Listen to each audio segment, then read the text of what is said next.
generosity and to justice. We've been looking at this explosive sermon of Jesus over the last number of weeks called the Beatitude, this list of blessings that sound anything like a blessing. You know, blessed are the persecuted, blessed are those who mourn, blessed are those who are poor in spirit.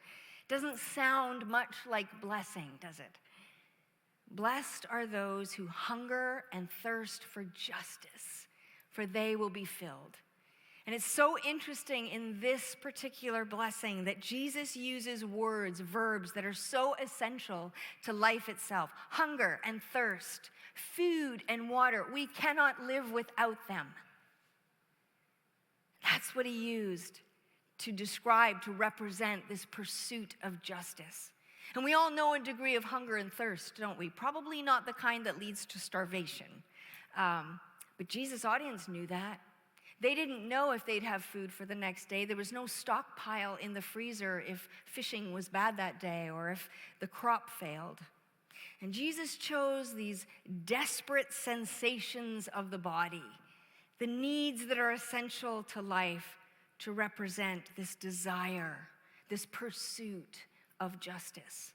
And as our stomachs ache for lack of food and our mouths are parched from lack of water, that is how those who are desperate for justice feel. It's that kind of an ache. It's inner, it's visceral, it's palpable, it's desperate. Jesus says, you who are torn up inside by injustice, either for yourself or on behalf of others, you will be filled. It's a promise. And every year here at Lakeside, we host a generosity campaign. Less under the tree, more for the world. And in the years past, we've supported Wyndham House, Victim Services, Hope House. We hosted a refugee family. And it always feels like an audacious endeavor come the very beginning of December, doesn't it? Like, wow, I don't know if we can do this. We've only got 4 weeks. And yet every year I am blown away by your generosity. And this year we felt compelled to support anti-trafficking efforts. And so we've adopted 2 organizations, one global, one local. And we are going to be abolitionists to end slavery. Like, who thought that in 2024 we'd be talking about being abolitionists? And yet that's where we find ourselves. Have you ever considered yourself or thought that you would ever be an abolitionist? Well, this year we are. And we're going to partner in that. Globally, we're partnering with International Justice Mission, or IJM for short.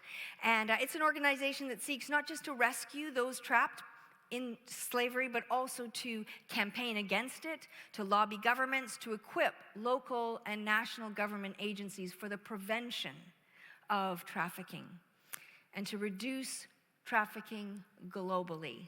And that seems like an audacious endeavor, doesn't it? An audacious vision. And then locally, we want to partner with an organization called Seeds. And it is a home for rescued women and girls right here on our doorstep, if you can believe it, to help them to get their lives back, to experience wholeness and healing, and to start over again, to claim back what has been stolen. And I'm excited to have the directors of those 2 organizations with us here today so that you can hear firsthand from the front lines and not just from me. And so I'm going to invite Joash to come up. We know Joash, he's a Lakesider. And later I'll invite Vicky Olatundan from Seeds. And each are going to share briefly about their organization and what they are doing and the impact. And then we're going to have a bit of a panel discussion afterwards. So let's welcome Joash.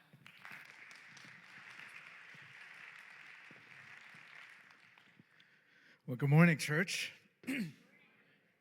If we haven't met, my name is Joash Thomas, and many of you know me as a Lakesider, but I'm also an IJMer. I've had the joy of working for International Justice Mission, or IJM, all over the world for the past 10 years now. In fact, here's a picture of my very first speaking engagement for IJM. I was an intern in India. And also, apparently, this is the time of my last haircut. A lot about me has changed since then, a lot. But my passion for this organization and the work that we do has only grown, especially as I've gone from being an intern in the field to a leader in our Canadian office today. IJM is the world's largest global anti-trafficking organization. We believe in equipping local leaders to find local solutions to the problem of violence in their communities. In fact, for the past 26 years, IJM teams have partnered with local authorities and grassroots organizations to strengthen justice systems to bring relief to hundreds of thousands of people from trafficking and violence all over the world. And not only that, through nationally led teams, we've helped protect over 10 million people from ever being subject to violence or trafficking. And we do this, thank you. And we do this work of peacemaking because of our Christian faith.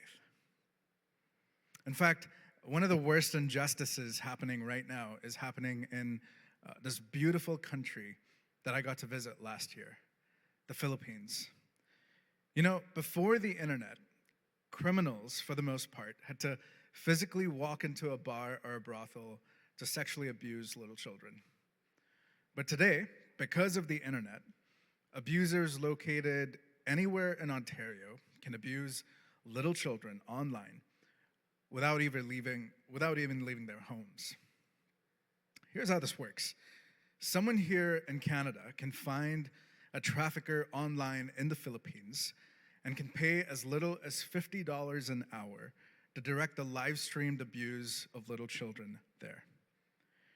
Now, these perpetrators are shielded by the virtual nature of the internet, but let me assure you, as someone who's met many of these children firsthand after they've been rescued, as someone who's heard their stories firsthand, there's absolutely nothing that's virtual about this crime.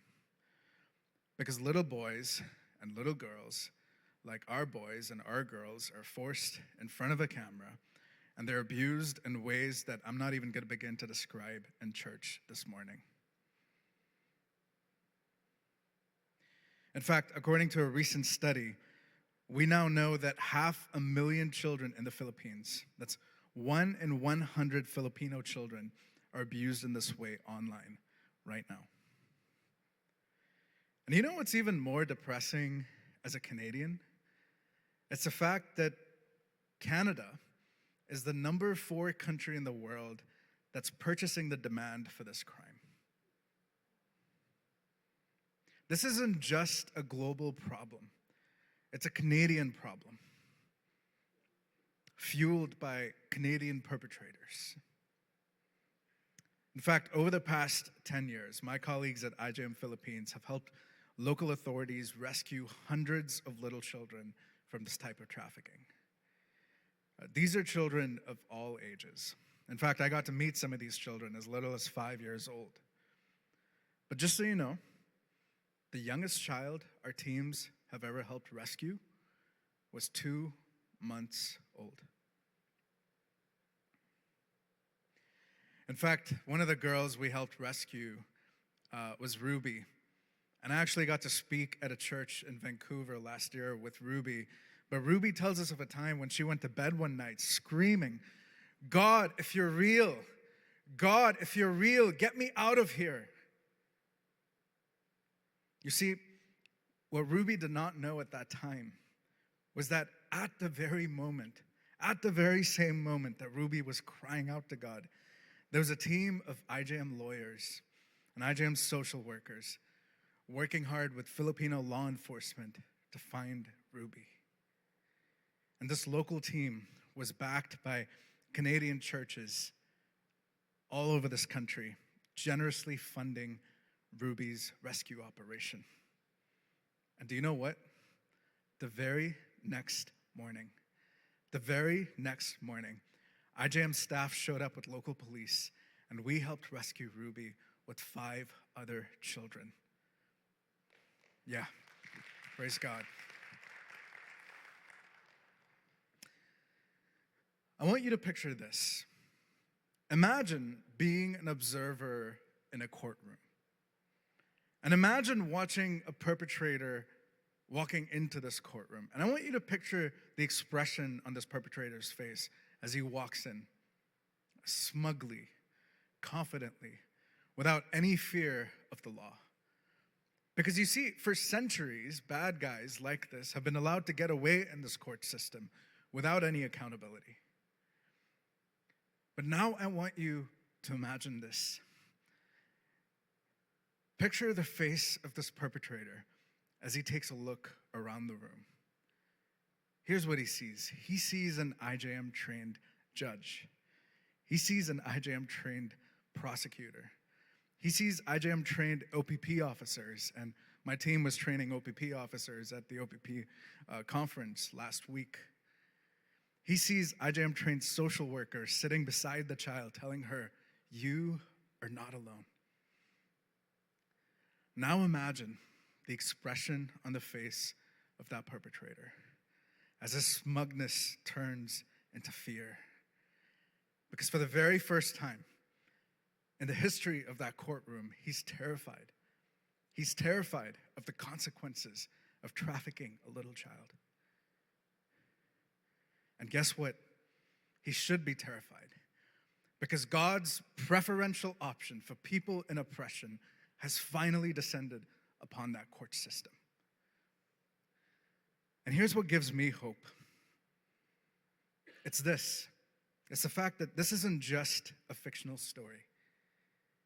You see, we've actually secured justice in 200 court cases in the Philippines, just like this, up until now. And through our work of empowering local leaders with resources from everyday people here in the Canadian church, we have actually seen child sex trafficking reduce in some parts of the world by as much as 86%. 86%. Things are changing. The Spirit of God is moving. But it's going to take all of us to get the job done. So let me close with this story. A year ago, I got to take some Canadian pastors, including 2 pastors from Guelph actually, to meet with the Canadian Embassy in the Philippines. We were meeting with Global Affairs Canada and an RCMP officer whose full job is to partner with IJM and Filipino law enforcement and doing intelligence sharing of Canadian perpetrators abusing Filipino children. The RCMP officer went on to describe a recent case of a 4-year-old Filipino child who was abused by a Canadian perpetrator from the Peel region in Ontario. I mean, the Peel region, my office is in the Peel region, right? This felt very personal. But then, this RCMP officer went on to describe the hope. He went on to describe how this 4-year-old Filipino child was rescued because IJM intervened with Philippines law enforcement. And then he went on to describe how this child was restored at a Filipino aftercare shelter that was funded by IJM. Well, it turned out that this aftercare shelter that this Filipino child was restored in was funded by the church communities of the 2 Guelph pastors in that meeting. Think about that. A Canadian perpetrator who abused that child online, but also 2 Guelph church communities that rose to the occasion and funded the restoration of this child by funding a rescue operation with IJM. Yes, the darkness of injustice is real, but there's always hope. There's always hope because the church is God's plan for the restoration of all things. And when you partner with us over the next few weeks through your generosity, you are proclaiming to an unjust world a vision of a world that God promises to us. A world where every woman and child is protected, where every tear is wiped away, where God's justice will be fully restored here on earth as it is in heaven. Here's a video that shows you an example of a rescue operation that you will fund through Lakeside Church over the next few weeks. Watch this.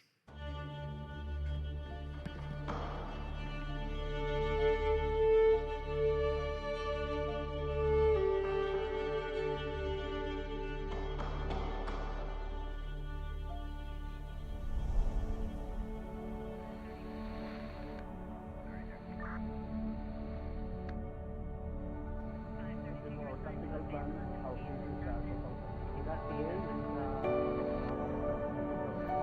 restoration of minorities.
I'd love to now introduce you to Vicki Olatundan. She is the executive director of Seeds, and I'm just going to turn it over to her now. She's going to blow our minds. Good morning, Lakeside. Good morning. What a pleasure to be here today. I never thought in my wildest dreams that I would have the word abolitionist as well as executive director on my business card. I'd always been taught it had to do with the transatlantic slave trade, but I found myself in a different kind of slave trade today, the trade of humans. I work for an organization called Seeds, which stands for Supporting Every Eve's Daughter Safely. I never thought in my wildest dreams, as an attorney, this would be the position I'd be in this time. I'm not just an attorney, a former attorney now, and an advocate, but I'm also a mum. And it cuts really deep in my world, both professionally and personally, when I begin to see the madness that is going on out there. I want to thank Joash for the information because it's absolutely accurate. Only my story is very local in our community. Next slide, please. Let's talk numbers, because the numbers don't lie.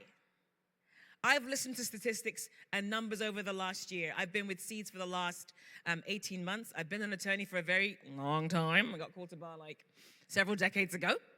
But one of the reasons why I don't practice law anymore is because I felt the courtroom was too small. And like Joash said, a perpetrator can walk into a court knowing that in Canada, only 1% of cases ever get prosecuted, and the success rate is even lower. So that smug smile is literally on his face in Canada. We're about to wipe that smile right the way off. Next slide, please. The average age of entry in sex trafficking in our nation, Canada, the land of the true and the free, the true north, is age 13. And by the way, at 13 years old, 13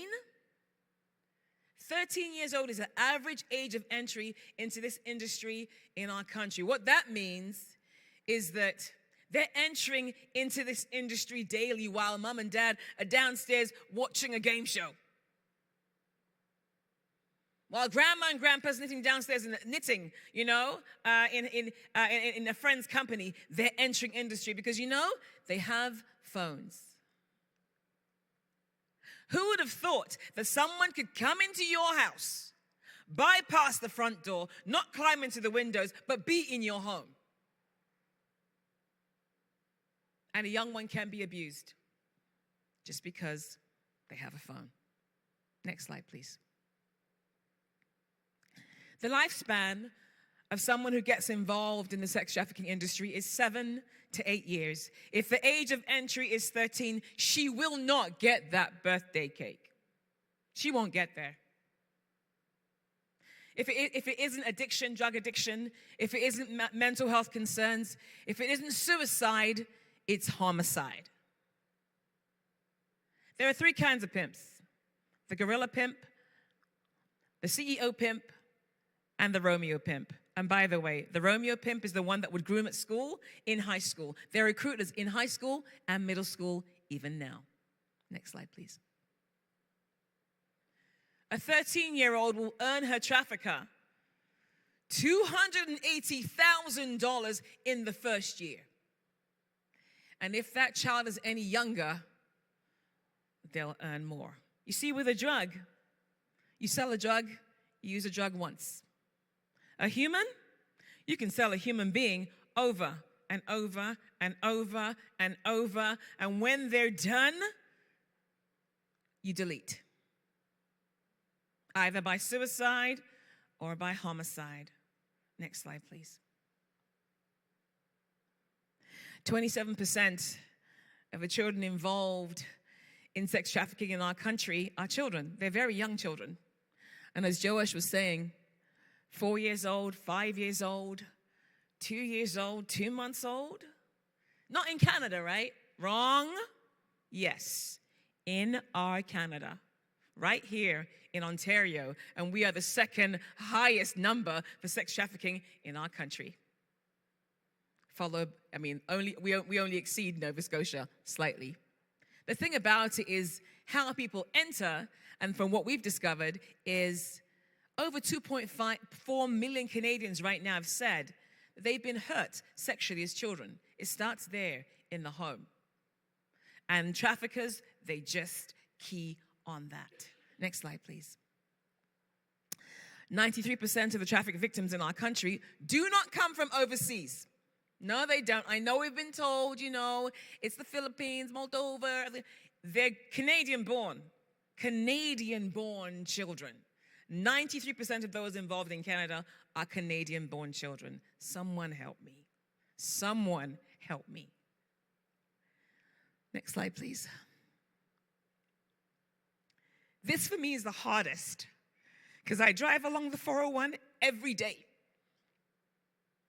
And every day, over 250 girls are sold. They're bought and sold along our highways. How can this be happening to us? How? The beautiful thing about it is this. It has happened, but we can bring justice. Today is the day for justice. We can stop what is happening now because we can. God's ability to put His love in our hearts and for us to stand up and act. We're no longer going to sit down and just listen. We're going to act and we're going to put a stop to it because we can. And that's where we show the love of Christ. Next slide, please. I will teach you one thing today that may help. Can everyone put either hand up, left or right? Thank you. If you see this sign anywhere, please know this young lady's calling for help. Please put your thumb in, tuck your thumb in for me. And then hide him. That's saying, help me, someone. I'm trapped. Somebody help me. I'm trapped. You might see it like this in a supermarket. See it like this in a car. See it like this in the back of a vehicle. That child, that woman is saying, whoever you are, call 911, help me.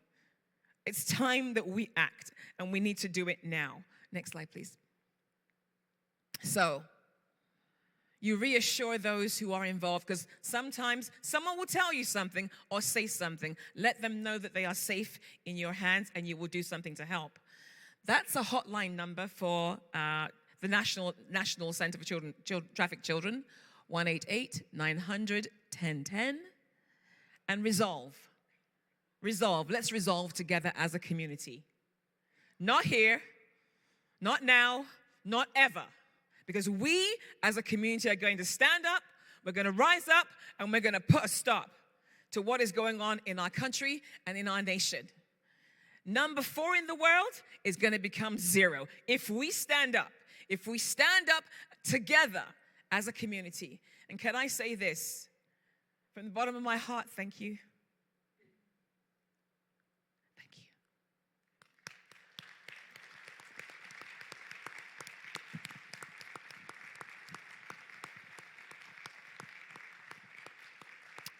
Can I just finally say before I stop, the final slide, please? You can reach us that way if you've got a phone. But can I put the slide just before that one up? Thank you. That's why we do what we do. Because she's our daughter. She belongs to us. Thank you. Thank you.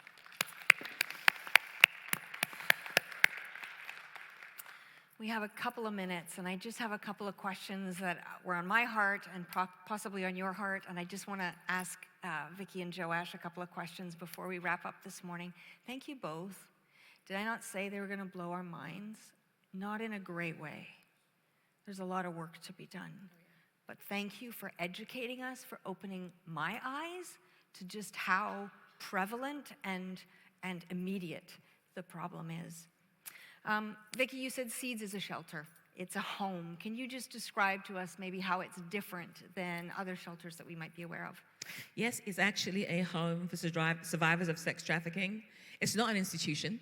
So it's like a family home where the young girls have come, where the women come, and they enter into a family. Unlike having a number, having a name, it's basically them, and we've created a beautiful home, 100 acres of land in the country, and they've just come to appreciate what it is to just be at home in their beds at night, safe. Thank you. Joash, last year, this year, sometime in the last 12 months, a movie came out, The Sound of Freedom. Maybe some of you have seen it. How is that the same or different to how IJM operates your rescues? Great question. And I asked Robin to ask me this question because I know that most of you are probably thinking of that when you hear of things like this. I'll say this, so we're really thankful for the awareness that's been generated from that movie. I think we come across so many people who are now paying attention to the issue because they watched that movie. But that being said, our way of working is very different from what you see in that movie. In our experience, you need, it's going to take a lot more than what's shown in the movie to get the job done, to see the kind of results we see, an 86% reduction child sex trafficking. And the key difference is this. For us, we don't send in Navy SEALs to kick down doors. That's not our way of doing things. We train local law enforcement to do their jobs, the jobs that God put them on earth to do, as we see in Romans 13. And they are then trained and equipped with resources to go and do their jobs. And that then, once you get their buy-in, that then reduces the crime sustainably over a long period of time. So that's how it's different. Thank you. When we spoke on Wednesday, so I had the Zoom call lined up with Vicki and Joash on Wednesday, and all of a sudden Vicki had to go and pick up a new resident. So there she was in the car on the Zoom call. You weren't driving though, right? Somebody else was driving. I was a passenger. Yeah, I was a passenger, so it's all good. It was safe. How do you hear about residents? How do you hear about about someone who needs to be rescued? How does it get to you? Law enforcement, victim services can. Local churches can, individuals can refer, and the girls themselves can self-refer. Okay. And we will take anyone from anywhere. Doesn't matter. Okay. Doesn't matter.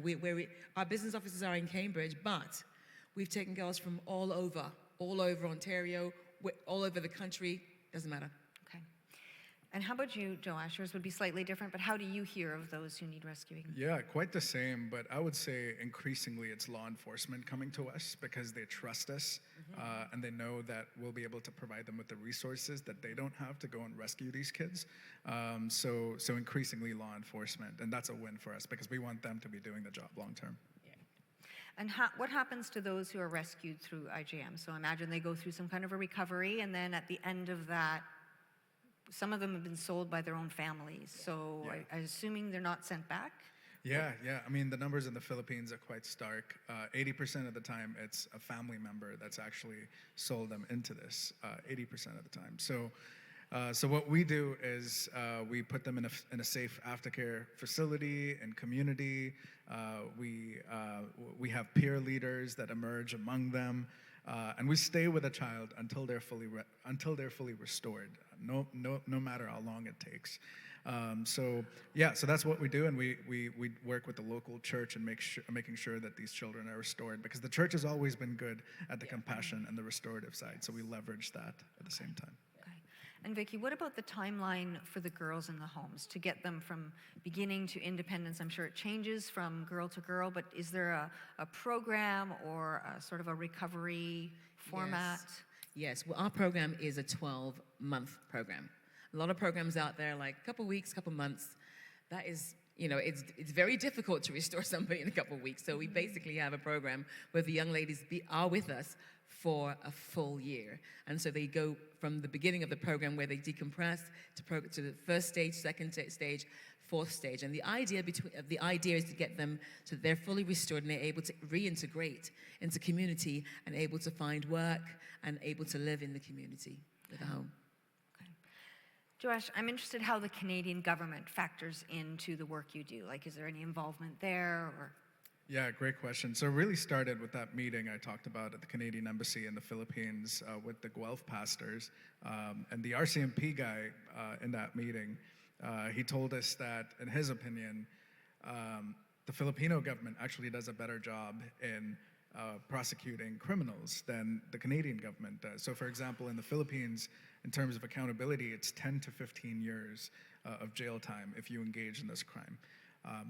In the Canadian court, the RCMP guy was telling me if they get a 2-year sentence, they're throwing a party at the RCMP office, because most of the time it's 3 to 6 months of house arrest, and with the laptops taken for a little bit and then it's given back to them. So that does nothing. We need things to change. We need criminals to be held accountable so that they know that this is unacceptable. This is not okay.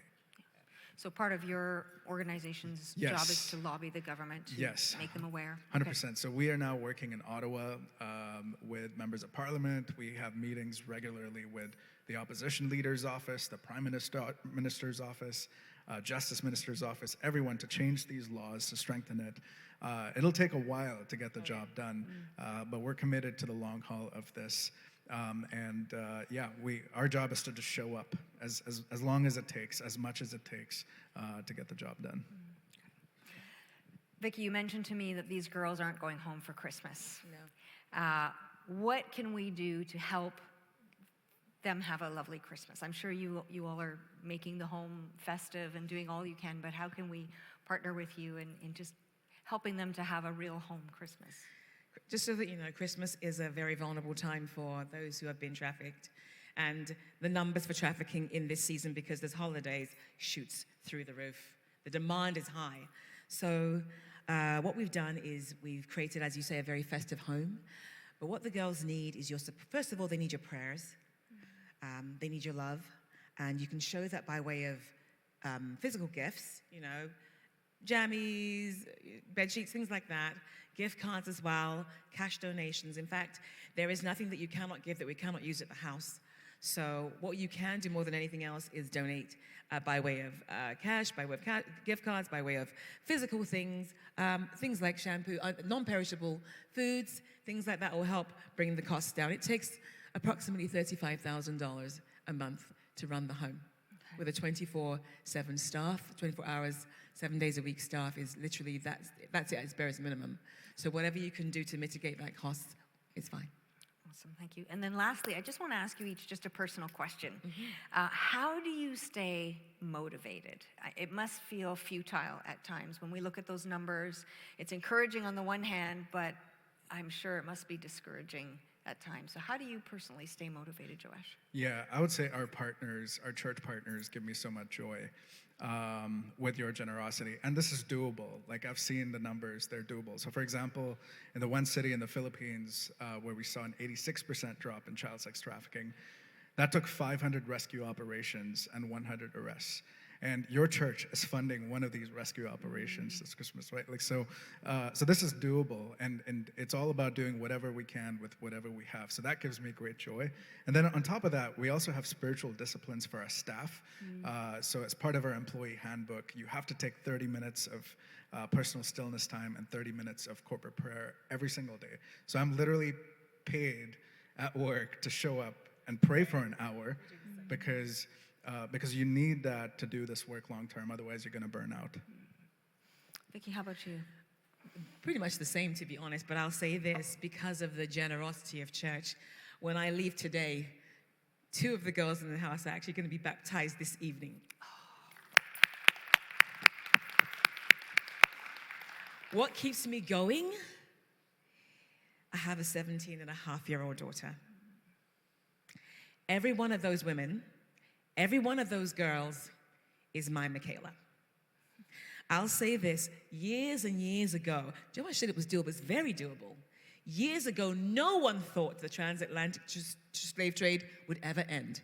And it felt like everything that people did, it was kind of, drop in the bucket, drop in the bucket. Well, eventually, that bucket became full.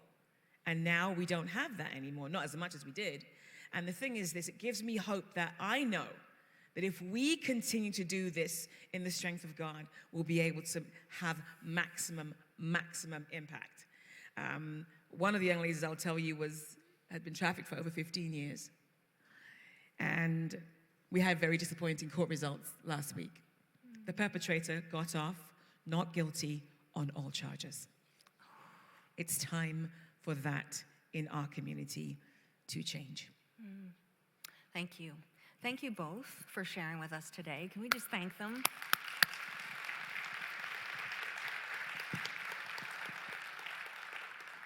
So that kind of leaves the question, how do we get involved? And we're going to do it just a little bit differently this year. Rather than a 4-week Christmas campaign, which is usually what we do, we're going to extend this from Christmas to Easter. We're calling it Advent to Lent. And we're going to celebrate at Easter on Resurrection Day what God has been doing in our midst over the next 4 months. As we hunger and as we thirst for justice, for these girls, for these women, for these children. And here's why we're extending it. To fully fund an IJM rescue, it costs between $10,000 and $12,000. That's a significant sum of money to raise in 4 weeks.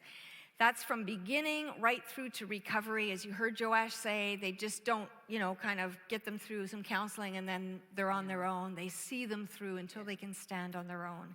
And so this involves law enforcement and lawyers and social workers and counselors. And so we might need more than 4 weeks to raise that kind of money. But imagine if Lakeside could fund a rescue. Imagine that. Imagine if less under the tree meant that children are set free. Wow, that just doesn't feel like too much of a sacrifice to me. And so we want to support IJM through our monetary giving. We want to support, supply, and stock the Seeds Home. And as they onboard more residents, you're about halfway through full at this point. You have a few extra bits. Okay. We've published a list on our Christmas page with non-perishable needs, anything from toothpaste to tea and everything in between. So you just look around your home on a day, from the time you wake up to the time you go to sleep. What are the things you use? What are the things you need? What are the things that need replenishing? What do you need to function daily? They need the same things. So in the atrium, you passed a large manger and a Christmas tree. Over the next 4 weeks, that's where we are going to be bringing our sheets and towels and jammies and toothpaste and whatever, and we're going to put it there in the manger and around. And over the next 4 months, we're going to collect. That will give us lots of time, the supplies that they're going to need to carry them through. Vicki mentioned that they're not going home for Christmas. We can make Christmas special for them. Stocking stuffers, the things that you get for your own children or your own friends, could make Christmas really, really special for them.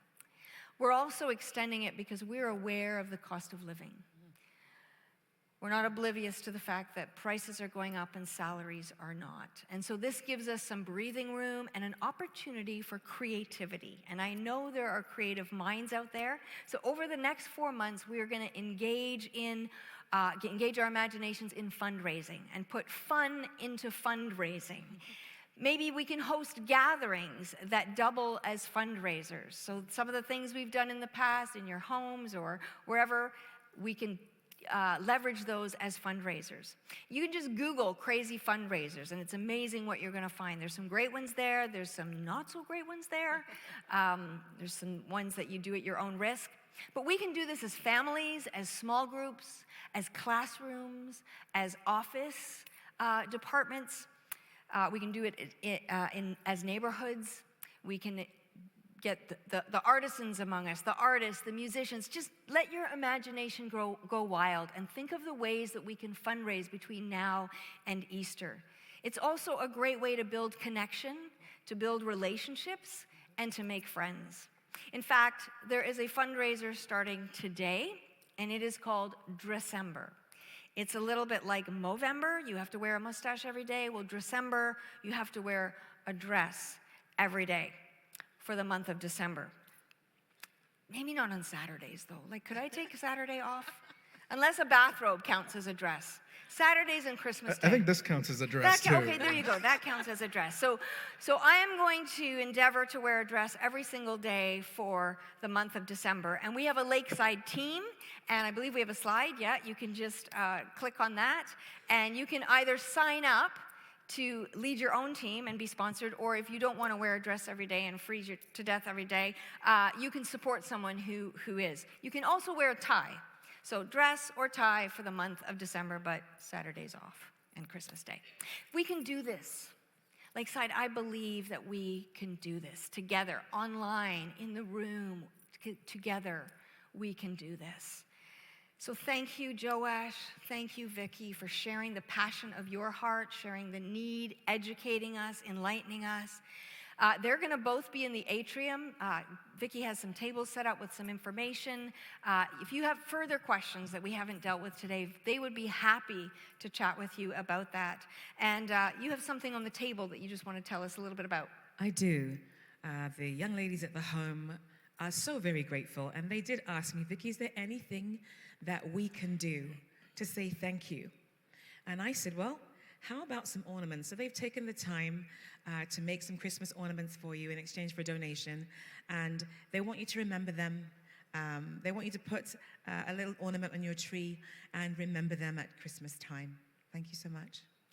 So because we haven't brought our things today, and we're just launching today, maybe we could hang those little ornaments on the tree by the manger. And as you bring in whatever it is that you bring in over the next few weeks, you can bring that in and take an ornament. Just a couple things before we go. Next Saturday is Gingerbread House Day here in the cafe. If you haven't registered or reserved your gingerbread house, you need to do that today. It's the last day, and so you'll want to click on the link or go to our website and do that. And next Sunday, it wouldn't be Christmas if we didn't have Ugly Sweater Day. So this is a challenge to you. Maybe you can make it a fundraiser. Maybe you can have someone support you or sponsor you to wear the ugliest Christmas sweater you can find. And we'll all show up in our crazy, ugly Christmas sweaters next Sunday. There's lots of other Christmas events. As I said, they're on our Christmas page on the website.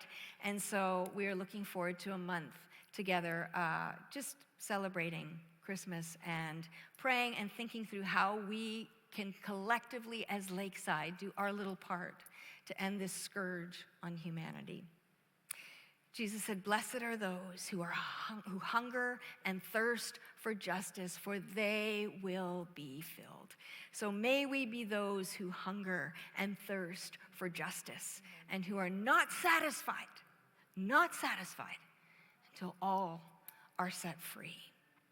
Can I just bless us as we go today? Thank you for your time. Thank you for listening. And thank you for what you're going to be doing in the weeks and months ahead.